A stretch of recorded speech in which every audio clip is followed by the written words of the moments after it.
Welcome back, Panther fans. I'm David Brown here with Ryan Graham, Hey, y'all. Tim Thurber, Hello. and this is State of Atlanta. All right, guys. Well, we're supposed to have Gerry from Ragin Review on here, but some technical difficulties. I'm not sure if he'll join, but I wanted to have him on because it looks like Texas State will be getting that PAC invite, and there's a lot of rumors that Louisiana Tech would be the top of the list for Sunbelt to replace them with. And apparently the hatred amongst the Louisiana schools is right up there with the hatred between the Georgia schools and TDS and Appy State and everything. So I wanted to just get his take on Louisiana Tech joining. So I wonder what he thinks of like ULM. Like, do they even care? I don't think they really have that. I don't think there's that much of an animosity between the two of them. It's really everything's focused on Louisiana Tech. Okay, so they all hate Louisiana Tech? I guess is the question. Yeah, I think most of them don't really think about ULM very much. Yeah, right. Okay, but apparently they're very close. Monroe and Ruston, where Tech is, are like 35 miles away or something. Like they would be by far the two closest schools in the conference if they joined. But I don't know. There's some speculation that the Sun Belt would not even move quickly to add anybody, which I tend to think is probably a better idea. And it puts Georgia State in the dead center of the conference. I told you via text, I was like, why? Do we actually need to have someone? I mean, there's no more rules about number of teams. You have to have so many. We have too many as it is. Everyone gets a bigger piece of the pie if we lose someone, right? Right. And also, one of the things that was said about waiting, with having 13 teams, there's no rush to do anything. We don't have to replace somebody exactly, but you could see what happens if Memphis and Tulane and South Florida end up going to the PAC as well. Then maybe the American becomes unstable, or a school like ECU or UAB or both would maybe want to be out of that version of the American, and that could be a time for the Sun Belt to pull one of those programs or both those programs in. So until those dollars evaporate, I just don't see it. Right. Yeah. And for now, there makes no sense to leave the American for the Sun Belt. But if the American is starting to crumble and fall apart, why? I think the point is, why take Louisiana Tech now when you don't need them, when you could wait a couple, 3, 4, 5 years and maybe get ECU or UAB or both? We need to get a better media deal. I think we need ours to run out, and ESPN needs to see the value of the Sun Belt Conference, and that maybe could draw a team from American if that gets more equal. I think most people, I think the general view is that the Sun Belt media contract is undervalued, but there's no reason for ESPN to redo anything because they're getting a higher value product for less money right now. So I don't know when our contract's up. 2030, 2028, something like that. I don't know. But yeah, hopefully get more then, right? Yeah. I know there's Western Kentucky that was talked about too. I mean, I would take them. Western Kentucky, yeah.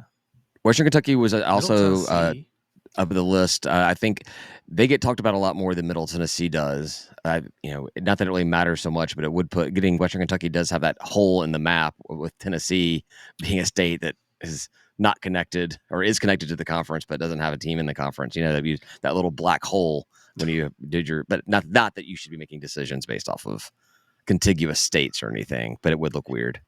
It is a sliver. Yeah. And do they come without like a Middle Tennessee? I think now it's over. I think after they got Middle Tennessee basically kept Western Kentucky from joining the MAC in the last go around, that they are Western Kentucky now does not feel like they are tied to having where they have to have Middle Tennessee as a package deal. They're going to do what's best for them. All right, it looks like we may have Gerry here. Let's see if I can make this work. Drum roll. Maybe. Gerry. Maybe. Say something. I see him popped up down there, but he's not moving. Oh, there it is. Oh, we had him. We had something. There we go. There he is. Gotta move this thing around here. What's up, Jerry? We're just gonna That's the have the wrong big thing. square of the studio the entire time. Yeah, I gotta get this. I gotta get this thing working here. Let's see. How's it going, man? What's up, guys? Can y'all hear me okay? Yeah. Loud and Yeah. clear. Yeah. We can see you okay too. It's the summer blues of technical difficulties. So I don't know what it is. I'm on my phone right now. So if you guys can hear me okay, if everything's good, if there's any problems, let me know. Yeah. Yeah. No. Yeah. Sounds Everything great. is looking good. I'm just having to do a little editing here at the screen since we had a little change there. But yeah. Yeah, so we already kind of started getting into it a little bit here. Yeah, I've seen from all the message board talk and all that kind of stuff that the Louisiana schools tend to really not like Louisiana Tech very much, right? Yeah, that's a good way of Oops, putting it. Yeah. where is this going on? Yeah, so yeah, and they're the ones that are kind of rumored to be that the coming in here if Texas State leaves. Sorry, I'm trying to do two things at once. So Oh, I you're just wanted to fine. get your take. Like, what should Georgia State fans kind of expect from a school, a fan base like Louisiana Tech? What are your thoughts on having three schools in Louisiana? Like all that. I just want to kind of get a take from somebody who's way more closer to those programs. About everything. Yeah, So well, I'll start off by saying that Louisiana Tech, I mean, they've been a rival of ours for decades. I mean, since almost like the beginning of time, since we've had athletics, Louisiana Tech has always been on our schedule in every sport. They were part of the old Gulf States Conference, which dates back to, I don't know, somewhere in the 40s or 50s, even further beyond that, whenever like it was, before FBS, FCS, it was mhm. like a smaller college division. It was us, Louisiana Tech, Arkansas State, ULM, Southeastern Louisiana, Northwestern State, McNeese, a few of the Southland schools. So we have a really rich history with Louisiana Tech. I think logistically, to answer your question on whether or not they'd be a good fit or how do I feel about the three Louisiana schools, um, from a logistical standpoint, it saves us a lot of money traveling, right? I mean, Right. Ruston's about a 4 hour drive from here. We play them regularly in softball and baseball. We play them once a year in basketball, both men and women's basketball, and we play them in the other sports as well, soccer, volleyball. So we're very familiar with them. I think the big issue that we have is just their arrogance. And I say, look, we laugh about it, but it's true. I mean, if you look at the things they're not only their fans have said, but their school officials have said over the last 30 or 40 years. They've. But what's crazy about it is Louisiana Tech is in the same university system as us. The UL system has 9 schools. It's us, Louisiana Tech, UL Monroe, Southeastern Nichols, McNeese, Northwestern State, Grambling. I think UNO is in our system, and I may be missing one, but there's 9 universities. And so beyond like the athletic side and beyond the fanfare, if Louisiana Tech wants a new student union, for example, right, they need our vote. They need ULM's vote. And Mhm. so it goes beyond just the athletics. We kind of need each other if we want funding for some big capital campaign or capital project for our schools. And so when I look at the things that Tech fans and their officials have said, it kind of makes me scratch my head, right? Because when Tech needs something, they need us. And then they'll go say what they say about athletics, about separation, and, we're too good to play you guys. I mean, if y'all want to go down the loophole or the history of why we feel the way we do about Louisiana Tech, I mean, how much time do you guys have? Um, we could talk about it because there's a lot to talk about. But look, I'll give you two sides. I think logistically it's perfect. We don't like them. They don't like us. They probably hate ULM more than they hate us Okay. because they're only like 30 minutes away. So, as far as a natural rivalry goes, it would be perfect. But on the other hand, because they've burned so many bridges, I kind of enjoy seeing them suffer in Conference USA a little bit more. So it's like, because think about it, right? You know, okay, so I'll give you the history. In the early 2000s, when the Sun Belt Conference formed a football league, we had invited Louisiana Tech to come in. They skipped over us to go to the WAC. So they go to the WAC, they have success. Well, then they go to Conference USA. before they go to Conference USA, there was a bowl game in 2008. Cajuns were 6-6. Louisiana Tech, I think, was 8-4, and it was a choice between us and Northern Illinois to go play in the Independence Bowl in Shreveport, which is 3 hours away from Lafayette. It's like barely an hour away from Ruston. I mean, actually, Louisiana Tech claims the Shreveport market, which helped them get into Conference USA, which is totally false.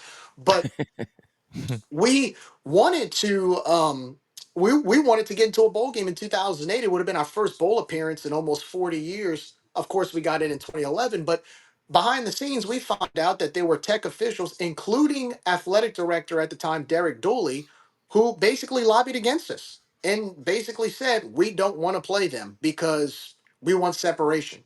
So what do? The Independence Bowl gets Northern Illinois to play them instead. And that's where our athletic director at the time had said, look, either I think it was something along the lines of, if you want to play us, if we do a home and home in football, you have to sign the contract, and uh, we play in Lafayette first. Well, Louisiana Tech never answered the phone. They Hmm. did that with the Independence Bowl. We took them off the schedule in every sport, basically Oh, wow. canceled everything. Fast forward to 2012, ULM has their first bowl appearance. They made a run that year. That was the year they beat Arkansas when Arkansas was nationally ranked. And Louisiana Tech, I believe, was a runner up or second or third place in the WAC, and they were ranked in the top 25. Well, the Independence Bowl said, hey, Louisiana Tech and ULM, y'all should play each other. It's a great matchup. Louisiana Tech basically said, no, we're going to wait on other bowls. Come to find out, they didn't want to play ULM. So, with that being said, they skip out and decline, not necessarily decline the bowl invite, but the Independence Bowl was like, look, you're leaving us hanging. We got to pick somebody else. They go pick Ohio. No other bowl picks Louisiana Tech. So Louisiana Tech, with a 9-3 record in 2012, sits at home because they didn't want to play ULM. I think Now, there's one word for that, Jerry. It's kind of stupid, right? I mean, you're, you're it's missing out. it's crazy, man. And think about it like this from a local standpoint, right? Let's say okay, for like you guys, right? You live right down the street from Georgia Tech. If Georgia State and Georgia Tech played in a bowl game, do you know the kind of money and revenue and hype it would bring to the local area down in Georgia? Not just Atlanta, but the whole state, right? The fans, the camaraderie, the excitement. It's the same thing here, and they've done so many things to squash that because they want separation. They want to be elite. And there comes a time, it's one thing to want to be elite, but it's another thing to be irrational. And Right. some of the decisions they've made have been very irrational. They've burned bridges. If you've noticed on Twitter, you see it from Marshall fans, Southern Miss fans who've been in Hmm. the Conference USA with them. Then you've got the infamous comment by their former athletic director in 2020 talking about us wanting to move up to a level like Conference USA, which is totally ironic now because the tables have totally turned, right? Right. So, I mean, again, look, with everything that I've said so far, I think at the end of the day, it's still big for us if they were to join the conference because obviously there's no love lost, right? Or no Hmm. hate lost. But again, you know, it's like doing business with somebody, man. You can't say certain things you say for 3 or 4 decades and expect, when you need a helping hand for them to just come in and say, "Oh yeah, sure, why not? Come on in." Like they I just feel like I just don't want them to join the conference and all of a sudden they get back to that attitude because I know Right. y'all like we don't want to deal with it. You'll learn really fast having to deal with it, and so I think look, it's going to be up to the presidents to decide. I know for a fact in 2021, their president was calling our president to see what was going on. And, you know, us and ULM, we're going to have to vote them in because they're in the Hmm. same school system. Right. But So I you, mean, I, you've I enjoy completely watching them sold suffer a us. little bit just because of Yeah. everything I stated. Um, but it is interesting. It's interesting everything that's happened because look, Western Kentucky, they pulled the Baltimore Colts on us and left in the middle of the night to go to Conference USA in Right. 2012, 2013. So, Right. where do you weigh the options there between those two schools if we wanted to add in a Western Division team? Now, for you guys, I'm sure, I know East Carolina, his name has come up a lot. I mean, who do Hmm. y'all want to add? Like, It's a who would be a Cinderella good right option for you there. guys? Yeah, what we were just kind of talking about before you got a chance to come on was, I forget which one of the people was talking about it on Twitter, but maybe not necessarily moving at all right now. Just hanging tight with the 13 and seeing if there is an American implosion to see if ECU or UAB or both or whether schools could come in. If not waiting, I agree. I think that the logistics of Louisiana Tech make a lot of sense. I can't stand anything about you excluded, Jerry. I can't say anything about the state of Louisiana. I hate the whole place. It's garbage. Love you, man, but the rest of that state is just so. I don't want to put another school in the conference from them, but it is what it is. I do like Western Kentucky because I like bourbon, so I'd be up for making that trip every couple of years. No problem there at all. I definitely don't want to add an East team that pushes Georgia State into the West Division, because right now we're on the cusp. And so I would much rather have another Western-based school or a school that's west of Georgia in that regard, I think geographically speaking, it would make sense to add somebody kind of by where we are, and not necessarily in Louisiana, but on our side of the On the country, west only side. because Yeah. you're replacing a school in Texas, right? So I understand. Like Kentucky, I think would be a perfect middleman, if you will. And by the Mhm. way, I have like when Western was in the Sun Belt, I have been to a game up there, and it's beautiful country out there, man. Like we flew, so it's only an hour north. Bowling Green, Kentucky is an hour north of Nashville. Flew to Nashville, spent a few nights in Nashville, made the hour drive, and man, on the way, it's all bluegrass, horses Yep. everywhere, beautiful countryside. Western Kentucky is a beautiful campus, and look, they've only been in FBS for 15, 16 Yeah, years, it's a little bit longer than us. Yeah. but Yeah. they've had a lot of success. Mhm. They've won the Conference USA a few times. Their basketball team has a rich history. They were our old before you guys came to the conference. They were our rival in basketball. Like it was Yeah. always the Cajuns and Western, top two teams in the conference. Their baseball team, I think, made a regional this year. I believe they usually Yeah. have a decent team. So they've They got were good a athletics. They do. they were a program that we were excited about playing when we got invited to the Sun Belt. Western Kentucky was one of those teams I was excited about having on the schedule, and then they bolted before we even joined. Or I think we had 1 year. I think we We had one overlapped year. 1 year. Yeah. Yeah, We yeah. played I them in think basketball that year and we beat beat him in them basketball. bad. We had a really good game in basketball. We beat him up there. That was a lot of fun. And then we've beaten him in bowl games the last two times we've faced them. So yeah, but the joke is like, if you want to win Georgia State needs to win a bowl game, just schedule Western Kentucky because it's a lock win. So I got to tell So you, look, it's interesting because if you look at what Conference USA has done over the last couple of years, the schools that they've chosen, I got to give them credit. I thought Delaware and Missouri State were good picks. Actually, I kind of expected us to to send the invite out to Missouri State a couple years ago before mhm. JMU, but I felt like they weren't ready at the time. I think that's why they declined it. Yeah, Now, say what you want about JMU, but I mean they have success. They've been a good addition. Outside of yeah. some of their fans, they're already ready to leave. But and um, purple's ugly. yeah, well, Yeah. fair enough. But look, let's be honest. I mean, I think if we were to add another school at the time, and Missouri State hadn't gotten the invite, I would have sent an invite to Missouri State. Geographically, I think it fit well. Their football program, obviously, they got a lot to prove, but Right. but I thought the last two editions in Delaware and Missouri State were actually very impressive for Conference USA. But again, you still got to travel from New Mexico to Miami and go all the way to Right. But north, and it's like but I a mean, it's come on. Conference USA is still garbage right now, right? For the most Mm. Yeah. part. Yeah. Oh, yeah, I know. We are a Mostly. recent. We're kind of a recent move up from FCS to FBS. I mean, we're a new program altogether. So I don't know if we have any, right in saying this, but I just don't like the idea of moving up teams from FCS to FBS right now. I think that it's too. You're really getting not great quality teams to be coming up, and not a lot of these schools really have. I mean, hell, look at Kennesaw State. They got called up with all of this stuff as well, yeah, and they're playing. that was a random one. They That was a random Yeah. one. they literally had to change an NCAA rule about attendance because their stadium fits like 7,000 people. That 15,000 requirement. There was no way for them to do it unless you counted Yeah, people outside on driving them down 75, which would get you well over 15,000. But yeah, so they had to change rules just to let Kennesaw State come up to FBS, and I'm glad they got rid of it because I'm sure we would fail that test as well.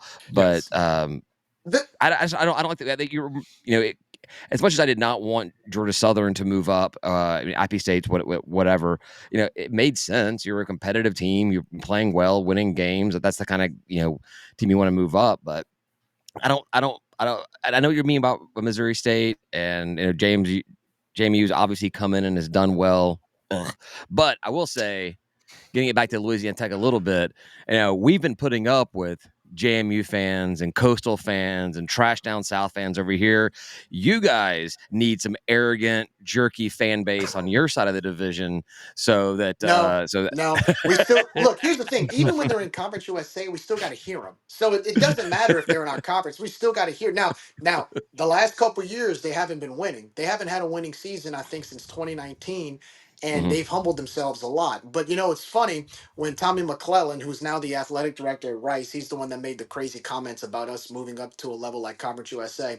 When he said it, it was in the spring of 2020, right in the heart of COVID. That was before Louisiana Tech went on that slide in football for the last 4 or 5 years, and their fans were applauding them and, oh, you tell them, Mr. AD, and all this other stuff. And then they go 5-5 during the season and lose to, as you call it, trash down south, 38-3 in the New Orleans Bowl to a Sun Belt school. So it was kind of ironic. And then the following year they went 3-9. Or the next 2 or 3 years they went 3-9. I think this year they went 5-7, and they got invited to the Independence Bowl, got spanked by Army. And the only reason why they got invited to the Independence Bowl was because Marshall couldn't play because they couldn't field a team. Oh yeah. So they couldn't even earn their way into a bowl game. They haven't earned their way into a bowl game in 6 years. So it's like, why? Like, their fans have definitely had humble pie. I find it funny because for the longest time, even Derek Dooley had mentioned behind the scenes, like, we don't want to play Sunbelt schools and all this yada yada yada. And their fans. I mean, you can go on their message boards and go in the archives from years ago. We don't. They call us the Sun Belch. Oh, we don't want to go on the Sun Belch, and we don't want to face. We're too good for that. And now you ask Yeah. them if even if there's any activity going on those fan boards, that they would love to come play in our conference. So I just find it ironic a little bit, Yeah. that, and it's great too. Like, look, we have our rivalries in our conference. I mean, when we talk basketball, we go back and forth and all that. But it's great for the first time, and I don't know if you guys see it. The Sun Belt finally is in position to have the upper hand on deciding what we want to do. Like you just mentioned, having the decision to just hold off. I mean, Yeah. when have we ever had that leverage as a conference ever? Yeah, Right? you're doing the Sun Belt had been doing what Conference USA is doing, which is promote just to survive. Yeah. And Yeah. now we have with 14 teams, you have the chance to just kind of sit back and let things go. If we did do that, would you keep lopsided divisions? Would you want to get rid of divisions altogether? Like, we're the only conference with divisions still. What do you think is a smart move there? I like the divisions because I'm a traditionalist. But at the same Same. time, if we have to end up, you know, picking a school, and it really depends on where it is. Eventually I wouldn't be surprised if we just went to the single conference with the rest of the sports that we have, Sure. and then just Right. join everybody else. But and I think you had mentioned earlier about not getting FCS call ups. I think the biggest hurdle we face right now in not doing that, or going after another FBS. If you look at a team like UAB, some of those schools just joined the American Conference. The big $1 million question would be, if you just joined the American 2 or 3 years ago. I think UAB was like 2 years ago or last year. No, it was 2 years ago. What? They were part of that 6, weren't they? Yeah. Yeah, so it was 2 years Yeah. ago, right? Yeah. What Yeah. what would the exit fee be at this Mhm. early in the game? That's the Right. only concern I have. And you know, Well, so that's it. And can you afford it? Right? Speaking of exit fees, that's why we think that this information is going to be coming out about Texas State sooner than later. Because according to the article, come July 1st, which is a week and a half from now, yeah, yeah. that 10 mil, if right? it goes, the Texas State exit fee goes from $5 million to $10 million. Ooh. And I guess the expectation is the PAC's going to be paying for that. Well, the PAC, if they're going to bringing them over, they don't want to spend $10 million on Texas State. No. And it's so strange to me how all of a sudden Texas State is like the front runner for that, because my first thought, especially in the Pac-12, and let's talk about geography, right? Mm-hmm. Dude, UNLV, have you seen what they've done with their program lately, with their football No. program, their new stadium? They hired Dan Mullen as a head coach. They're winning. They're in Vegas. Their basketball team is already has a rich history. I'm Right. surprised to me UNLV was the That's a easy s- layup. that's I'm a kind of slam shocked that they dunk. would go to Texas State. I don't Isn't know. Maybe they isn't want the isn't market. isn't I don't there know. a isn't UNLV being held back by Nevada? Like You could say they that. You could say yeah. that, but Nevada's in the aren't they're not. I don't think they're going to the Pac-12, are they? No. No, No. that's what I'm saying. It's like they're wanting a package deal that if you take UNLV, you got to take Nevada as well, and that Maybe. they're yeah. And I think Maybe. I don't think that's coming from UNLV. I think that's coming from their university system that wants to maintain the relationships and stuff. So yeah, that's just something that I had heard. I mean, obviously just speculation, but that's what I heard. Because otherwise, yes, UNLV makes all the sense in the world. yeah. That's why, like with Texas State, when they kept talking about Pac-12. I'm like, that's a weird pick for me, because I know they're trying to go get Colorado State, they're trying to go get Fresno, they're trying to go get they're getting Boise. Which I mean, look for the Pac-12, your second teams in line, San Diego State, your strong Mountain West schools. Mm-hmm. Those are decent picks. I mean, let's be Right. real. Like Colorado State hasn't that they built that brand new football stadium. Their basketball team, I think, recently made a run. Boise State is Boise State. Fresno State has rich tradition in their Mm-hmm. athletics. San Diego State also, with that new football stadium they have. So, for the Pac-12 to survive, I think those are good picks. But then to go to Texas State, no disrespect to Texas State, but I don't know, man. Like I don't know. To me, that was a weird. That Well, was a weird pick. it's weird because and Tim, Ryan, jump in on this. I'm just going to go going back and forth with Jerry here. But the weird thing about with the Texas State pick is, everyone from the outside looking in, it just made so much sense for the Mountain West and the Pac to merge, Right. keep the Pac name for branding and all that kind of stuff, and have some kind of semblance of saying you're a power conference, but you're not. And but to do that, but they didn't. They did their heads were too big to just merge with the Mountain West, yet they go out and they get Northern Illinois and now Texas State because Yeah. that's supposed to be I guess Mountain West got Northern Illinois, didn't they? Yeah, but either way, you're doing all this kind of weird. I'm like, just have merged, just merge the two conferences. That would have made so much more sense.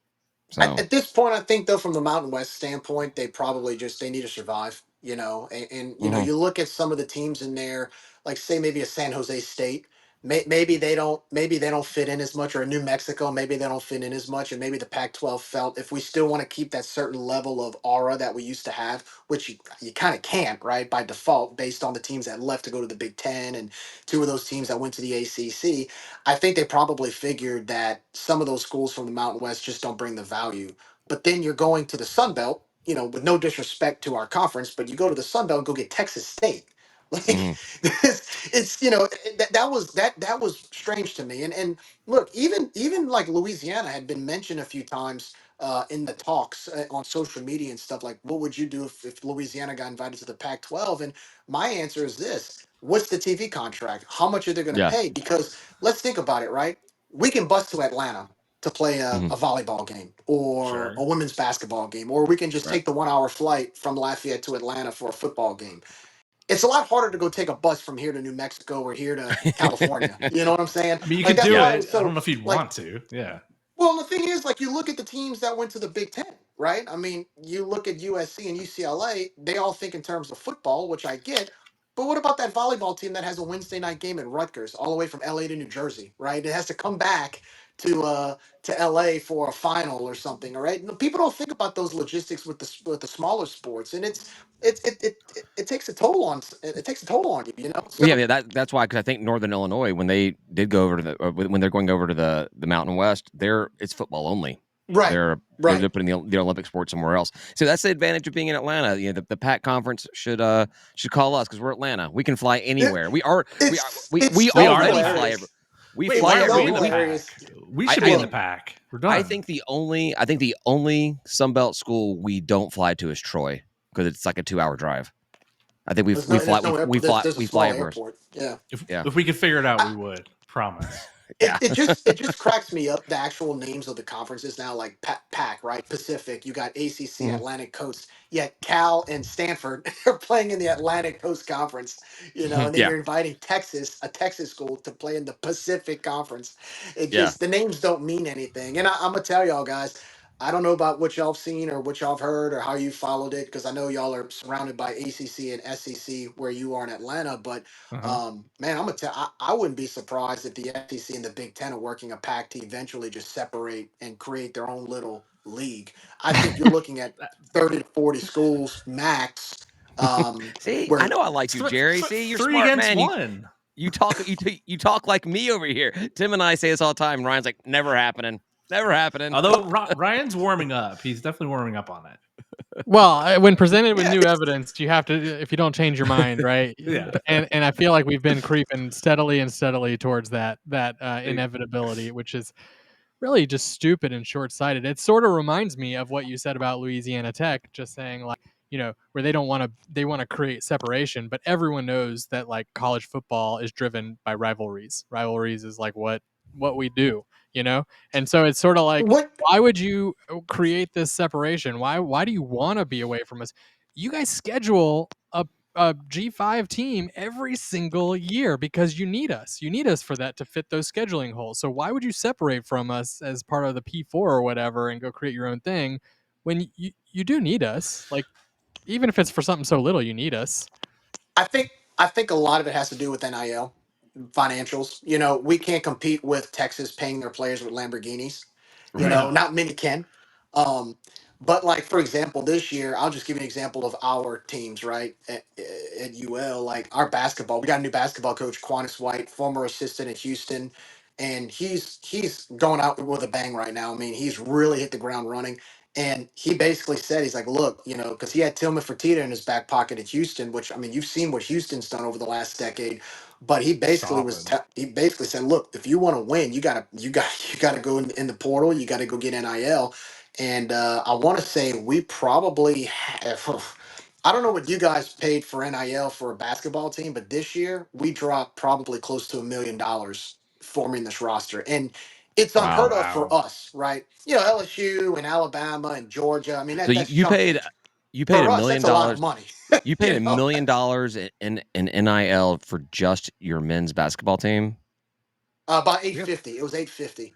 It still was have to about eight catch up. fifty. We got some catching up to do with you, Jerry. Yeah, I think our collective as sitting as at a lifetime raising of just shy of $1 million. I think it's like right at $980 something thousand that's been raised in the lifetime of the NIL, which is what, 2 or 3 years now. Yeah, So, I want to say our budget's around 1.5 maybe altogether. well, talking to our head football coach Del McGee, when he first came in, and it's the same thing that you're talking about here.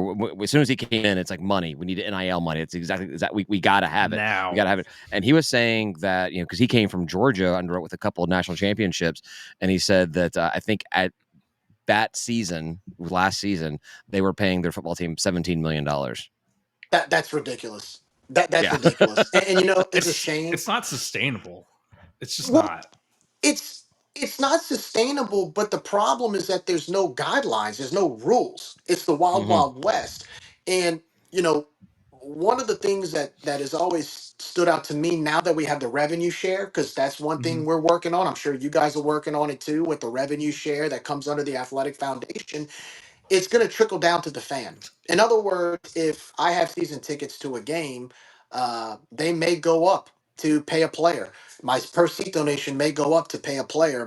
Mm-hmm. My minimum donation to get a parking pass may go up to pay a player. And it's not as much at UL or Georgia State as much as it would be at an Ohio State, a Michigan, or an LSU, because if Texas is paying players with Lamborghinis and they got a football NIL budget, I quote, about $40 million, which is which is literally our entire Uh-oh. athletic budget. We have Louisiana cell phones going on here.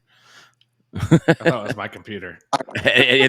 Your connection got a little shoddy there on us there, Jerry. So we had a little robot voice preaching the NIL problems over there. But yeah, you're absolutely right. There's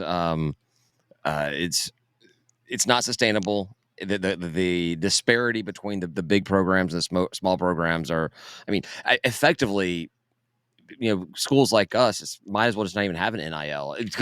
When you look at competing with people that, like you said, are tossing out Lamborghinis to your offensive lineman and stuff, and he's gone. We're not competing with them, right? I mean, No, like we're not. we're already not, and so like to try to say something like we need to be or something like that is probably just a non-realistic expectation at this point. We need to be competing with Lafayette. Well, And which is why that separation is going to happen when you're going to have the Big Ten and the SEC that go off do their own thing, and then I still think that they're going to shed teams. I don't think that the final end game is going to include Vanderbilt.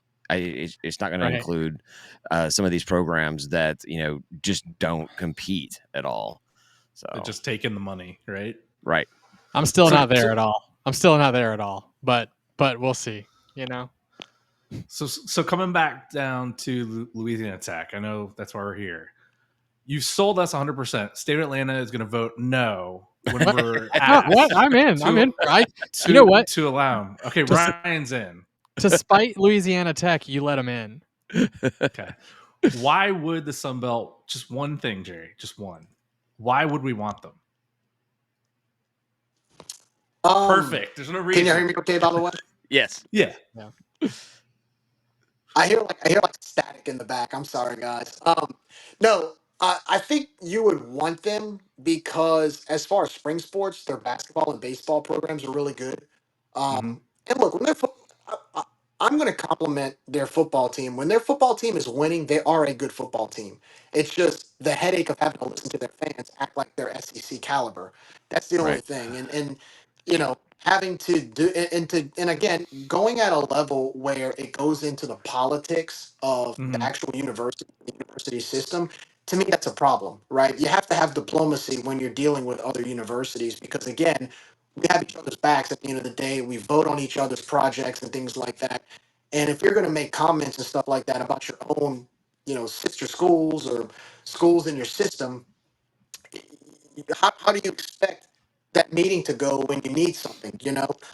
There is a fine line between sports trash talk and taking it to a level on the academic side. And I think Tech is kind of flirting with that a little bit too much in the past, where they've openly said all the time, we want nothing to do with ULM. We don't want anything to do with ULM. We want separation from ULM.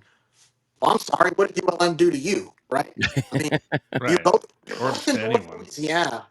Do you think that you're maybe both in North Louisiana? Like, there's nobody there to begin with. You kind of need some commerce in that area, right? I mean, do you think that with what's going on with the Conference USA with Louisiana Tech right now and seeing how things have changed for Sunbelt, that the fan base has been humbled enough that if they did get in here, that it would be a change of heart towards everything? They've kind of come in a little more welcoming, like Marshall, Southern Miss, so excited to have gotten out of USA, or USA Conference USA, and I'm just kind of curious. Do you think they have that in them to actually be humbled enough to be like, you know what? All right, we're happy to be here now. I mean, look at where they are. Look at where they've been for the last 2 or 3 years, and look at who they've had to play. Right? I mean, you went from you went from Western Kentucky, UAB, FAU, North Texas, and now now on your schedule you got a possibility of Tarleton State, Delaware, New Mexico State, who the Sun Belt kicked out, by the way.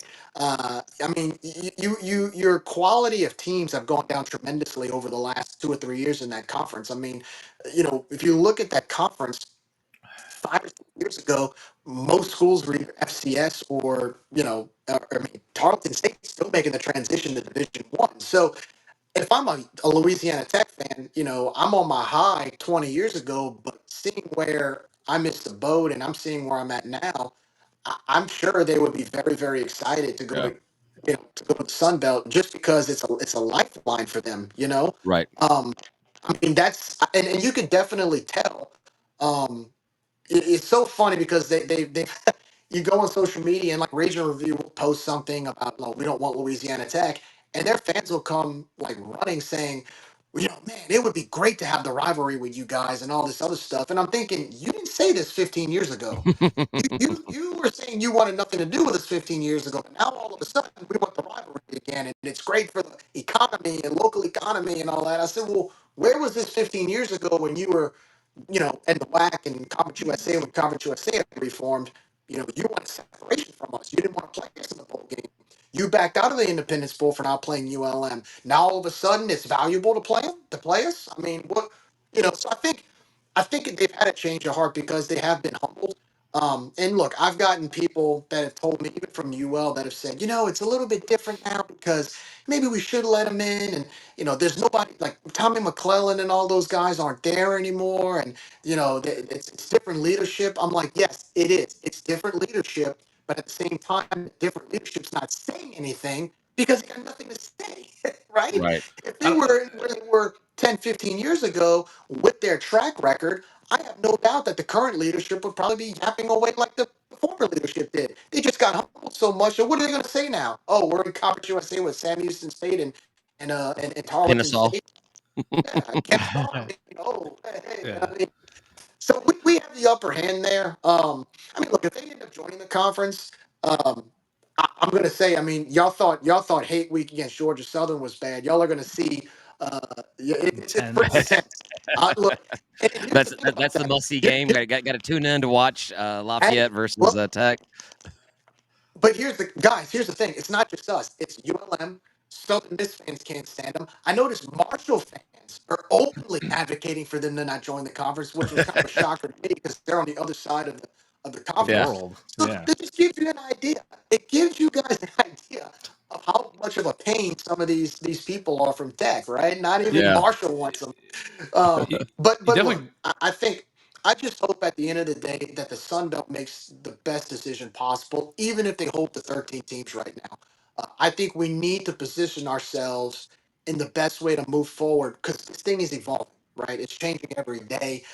We need to position ourselves in the best way we can, especially you talk about with everything with the P4 kind of the SEC and the Big Ten split up.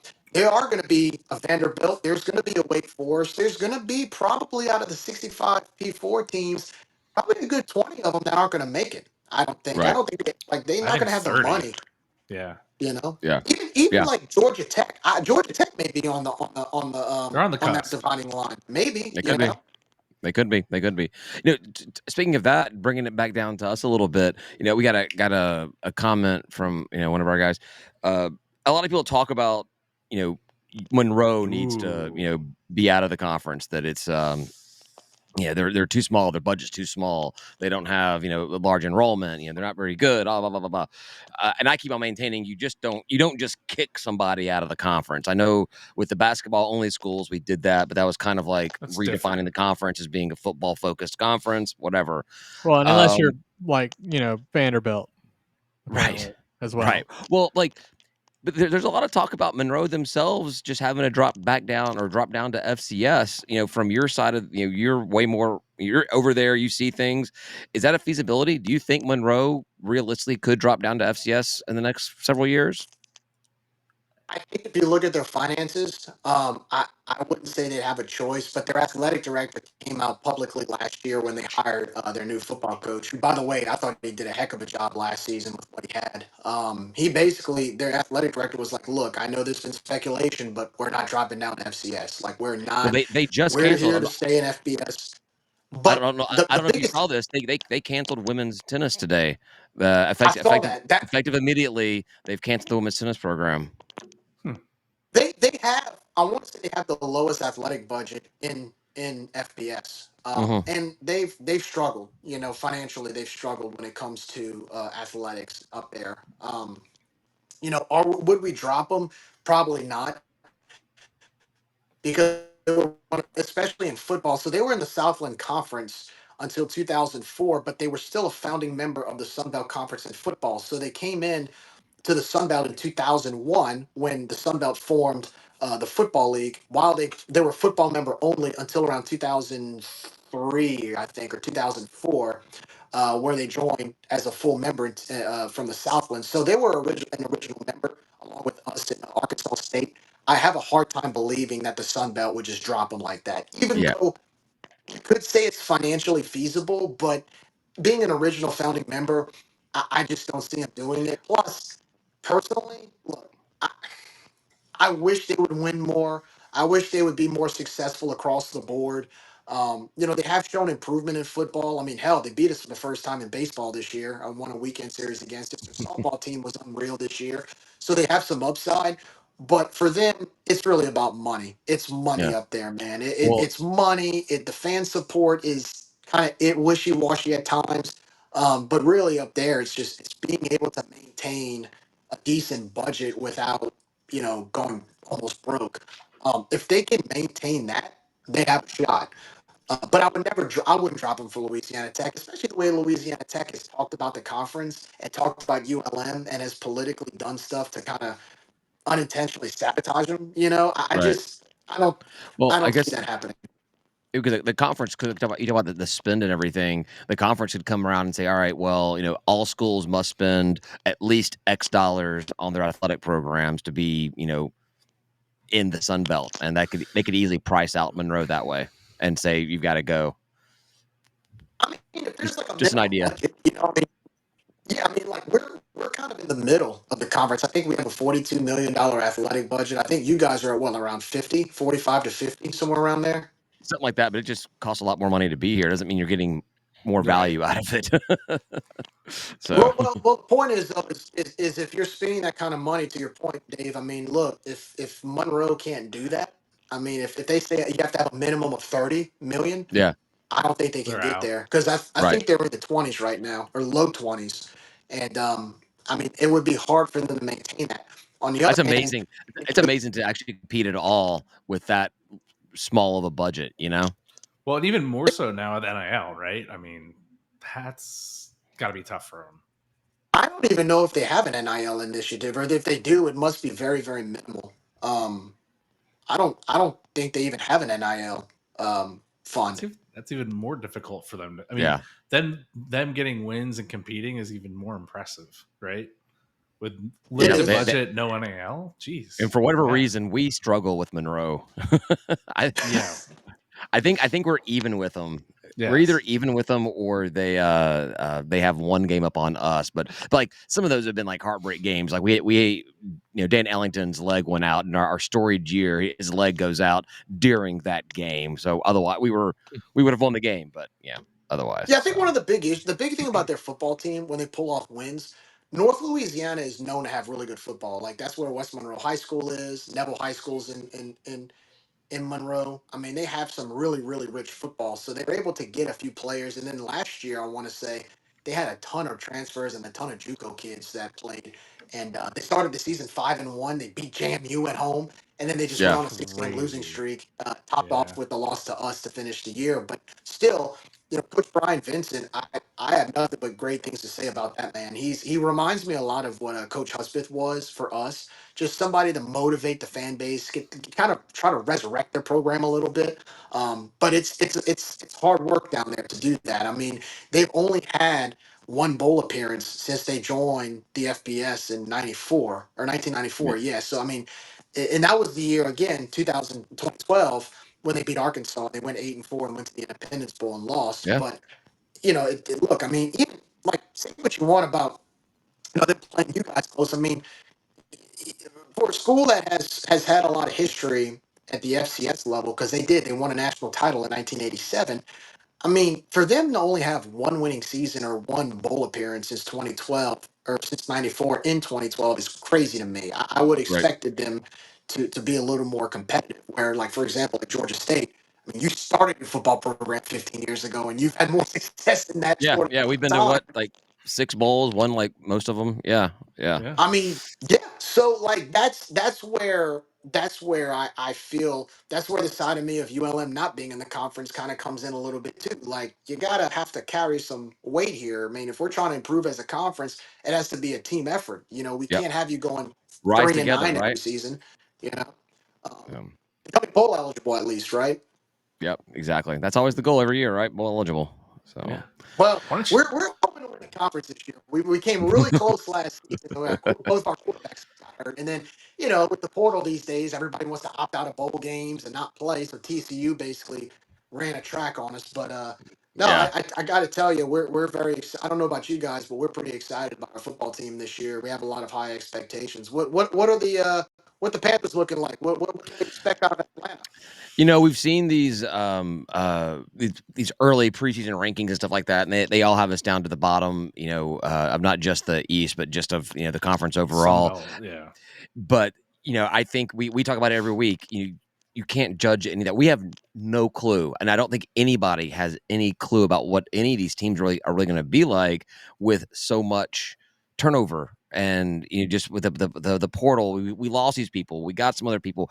We've got no idea what this team is. I mean, you're going to have to go through the roster on week one and try to figure out who's actually playing on the field, because you just don't know who any of the guys. We know Ted Hurst will be back, which is awesome, and we don't even know who our quarterback is. So that's it. There's our team in a nutshell. We don't know. it. So Jerry, I know you guys have done like a renovation to your stadium. We love facilities on this program. Are you guys pumped for it? Are you looking forward to it? Like, how's it coming along? Well, we're excited because the stadium that we had before was almost literally condemned. It was like 50 something years old. Well, isn't that the entire state of Louisiana just looks like it's condemned? Hey, we have a rich history. Don't you disrespect that history like that. Come on now. Look, it was overdue. Because 10 years ago we built the Athletic Performance Center along with an indoor facility. We redid the baseball stadium, which is to me one of the nicest in the country. We renovated the Cajun Dome about 10 years ago, which I mean, you go inside, it's beautiful. So we have facility, and we did a track and field, softball. So we did everything but football. And so if you look at the side that we renovated, it was so overdue because it was just old. It was over 50 years old. I think the stadium was built in 1971. And you had leaks and the elevator. I mean, it was almost like Tower of Terror. Every time you went up the elevator to go up to the press box, it was scary. You didn't know if the doggone thing would just unattach and just drop. So it was way overdue.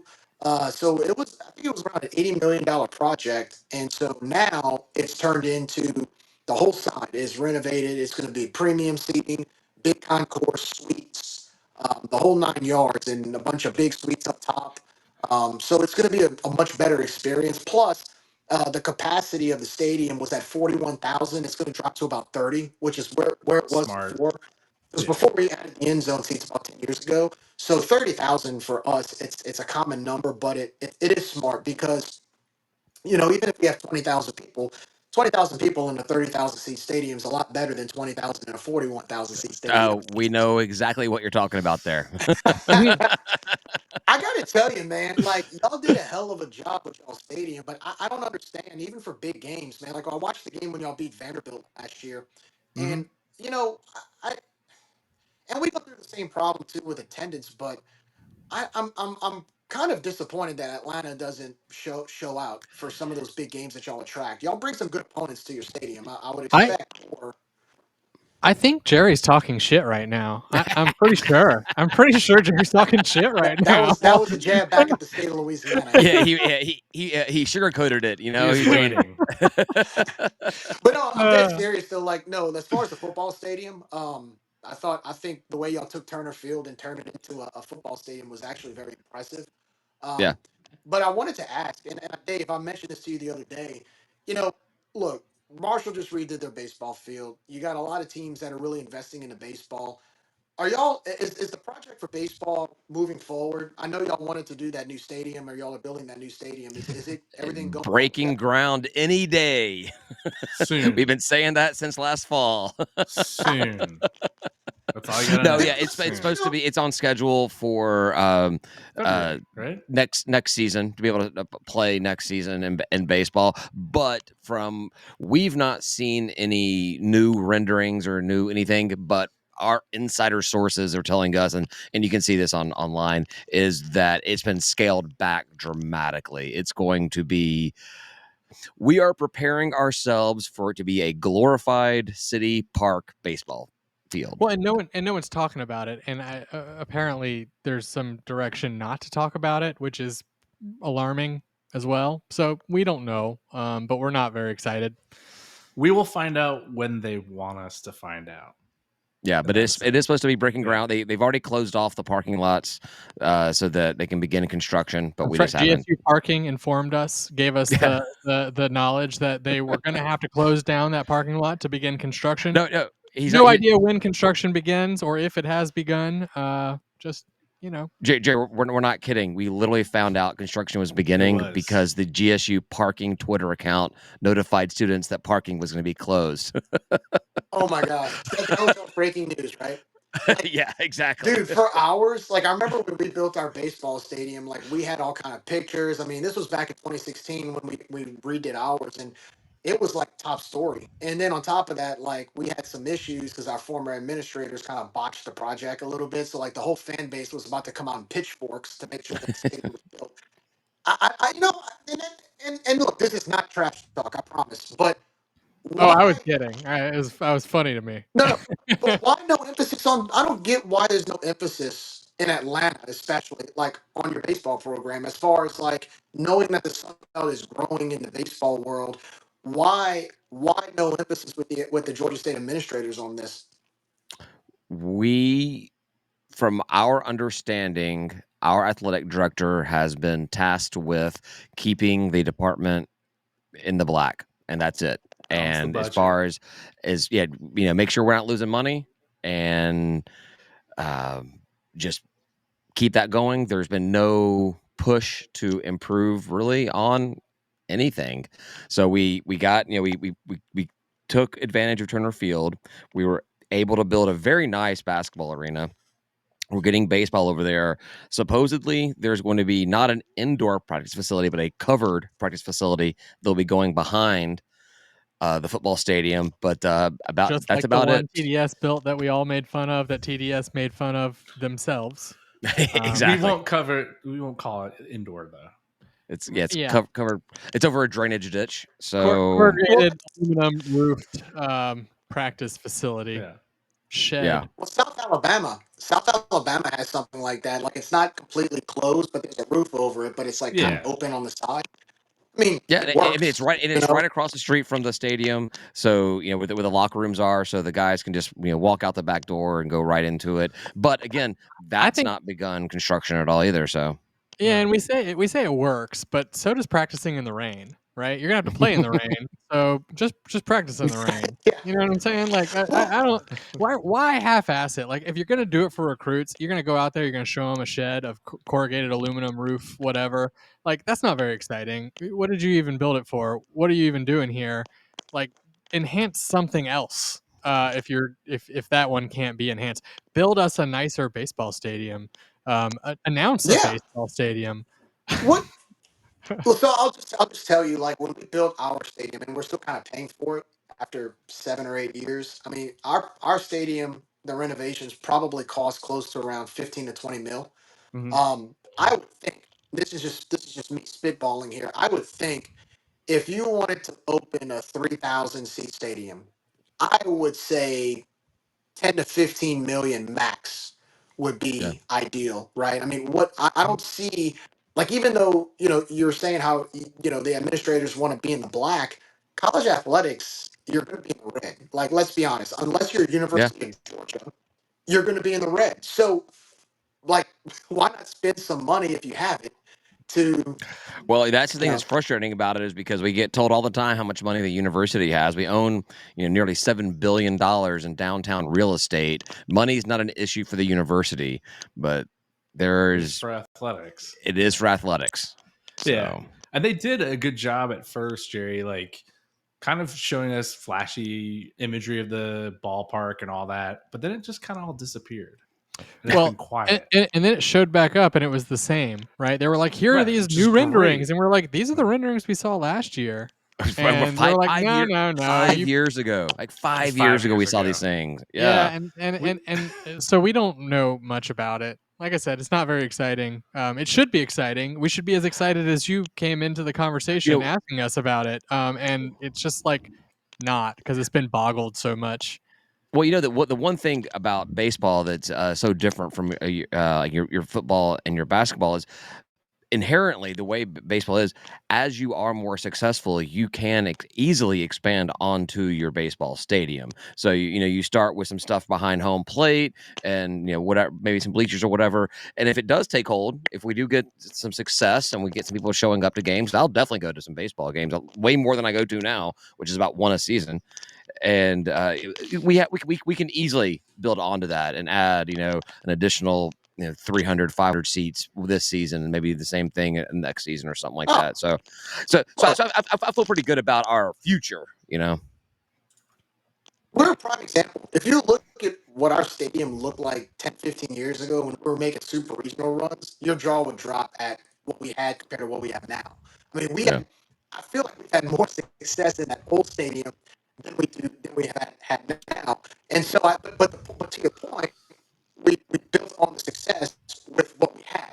And so Right. I think I think you could do the same, but at the same time, I don't think a 3,000 seat stadium for Georgia State baseball should be out of reach or should be unrealistic. I think that should be a good starting point. And like you said, if you have some success, add another 500 seats, but you got to have a starting point. And, try to build I think the most recent drawing I saw, rendering I saw 2 or 3 years ago was you wanted to build like a 1,500 seat stadium. And I'm like, dude, that's softball numbers, man. Like, build something big. Like, go 3,000, build from it. You've got talent around the area with baseball players. I mean, we've seen what other Georgia schools can do. To me, there's no reason why Georgia State should not invest in baseball. I agree. I think there's too much potential there. I agree. I agree, and especially with the history of that lot of land there with Hank Aaron and everything else. It's a recipe for success. You should be able to just print your own money there, but we don't know what's going on. So you're in a baseball city. You got the Braves. I mean, there's a lot of history there. Like, build on that. Compound on that. I don't know. Look, I'll say this. I do think that many schools in our conference have to pick and choose where they really want to invest their money. And of course, most are going to do football. But if you've seen what the other schools have done, like Marshall, like that new stadium that they built, and what they did this year. I mean, the team finished in 4th place. I feel like Georgia State can do that as well. I know we went over there and we got the sweep, which I was kind of surprised by that because our team was we weren't really that good this year. But I remember when we played you there's his guys, jabs, and Ryan. I'm looking at the stadium. Well, I'm looking at the stadium and I'm like, man, they gotta do something about this, man. Like, we're gonna get rid of it. That's what we're doing. Yeah, we're getting rid of it. Yeah, and it's also like actually we're just transplanting it's about 30 minutes from one place to another. It's about 30 minutes away. I mean, it's not far, but once you hop off the highway, you got to dig back into some little backwood roads to get down to and it's on swampland as well. You can't recruit to that. You can't recruit to that, man. No. It is phenomenal the level of baseball we have achieved with the facilities that we do. So if we can maintain that and then move into a better facility, we're just going to get better guys and we're going to play better ball. So yeah. All right, man. We went an hour. I wanted, how was your audio sounding to you, Gerry? Is it sounding pretty good to you, or because we're getting it choppy. We're getting choppy. All right. Well, here's what I want to do. Light chop. Here's what I want to do. It's a little static, but it's okay. I can hear you okay. Okay. Here's what I want to do. Since we already got since Tim and I have you on our side, I want to put one other thing out there, and I want your vote on which one is better. We have our original intro music that we use, and then I came up with some AI generated intro music. Tim and I are fans of one of them. Ryan is a fan of the other. And I just want to get your vote. Gerry, just so we're clear, you're going to disappoint someone, no matter what. It's okay. It's all right. All right, so I'm going to play both these for you. You're the nicest person I've ever met. So, like, that's why I keep trying. That's why I made fun of I think you're talking shit, and then also just pointing that out because you're just this really nice guy, and you're going to disappoint somebody though, and it's going to be funny. All right, here we go. Here's the original intro we started with 4 or 5 years ago.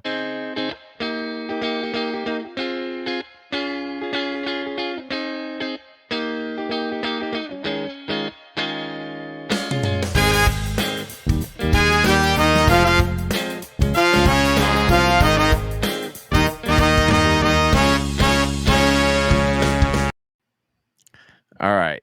I gotta change back to get Gerry back on the screen here. Where'd he go? Right there. All right. There he is. So that's our original intro. That was done by somebody on Reddit. Like right when I started the podcast, right when Ryan and I first started it, there was some guy on Reddit. It's like, I'll make music for intros for podcasts for free. And I was like, give me one. And so that's Sign me up.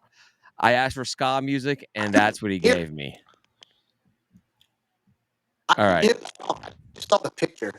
Oh, you couldn't hear it? Oh no, you had the Ryan thing. Oh man. Well, we'll play the other one anyways. We'll do the other one. You might hear it. Day of a love, grab a drink, let's go. David Ryan, Tim ready, never holding back. Talking Georgia State highs and lows, blue like the Panthers go. STATE, let's go. ATL, ready, Panthers go.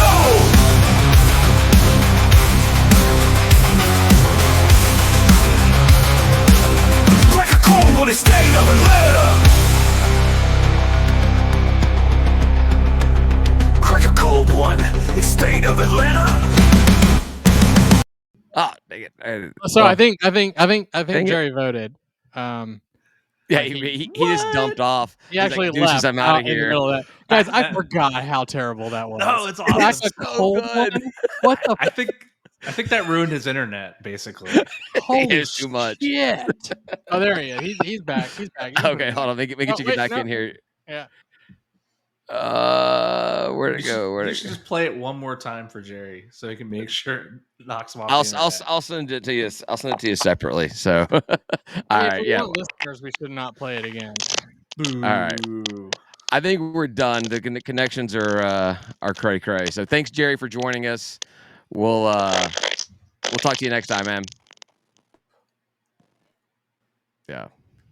Yeah.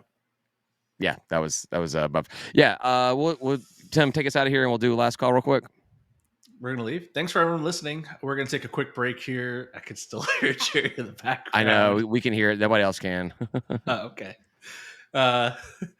If you liked what you heard or you didn't, join our Patreon anyway at patreon.com/StageAtlanta. You'll get live access to Last Call, discounts on merch, group chat action, and bevs at our tailgates.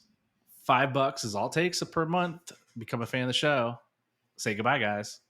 Goodbye, guys. Peace. Go do the thing.